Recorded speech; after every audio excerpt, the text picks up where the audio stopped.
साथीहरुमा चाहिँ रोटी बनाउँदैछु भित्र भान्सामा भरि उक्किएको भन्छन् हिजो अब गिलो भएको त्यही भएर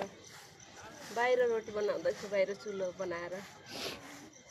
रोटी चाहिँ म ठुला ठुला बनाउँछु साथीहरु डराउनु होला रोटी देखेर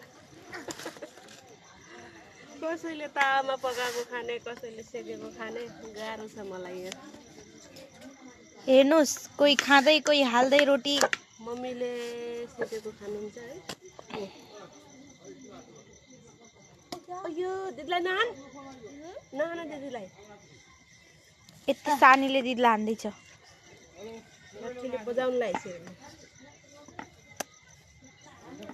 अझ अर्की आई रोटी खाने अलि आगोमा रोटी बनाउन लाग्यो ग्यासमा अलि राम्रो लाग्दैन मलाई यस्तो अँध्यारो भइसक्यो यहाँ जाडो त त्यति छैन अब सेक्ने रोटी हाल्छु मम्मीले अलि हल्का बाख्ला अनि सेकेको रोटी खानुहुन्छ के देख्नुभयो साथीहरु हाम्रो मम्मीले हालेको रोटी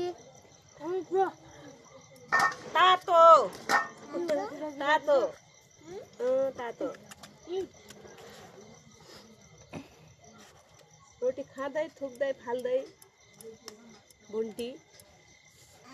डल्ली डल्ली डल्ली यता डल्ली हेलो गाइस पनि खाना खाइसक्नु भयो गाइस पानीपुरी आला यता हेर्नुस् त तिमी ओ पानीपुरी क्या हाई भन्दै हाई हाई गाइस भन्दै हाई गाइस हामी चाहिँ अब रोटी तरकारी अघि नै पाकिसक्यो कसैले खाँदैछन् पनि बनाएर अब खाना खानु पर्ला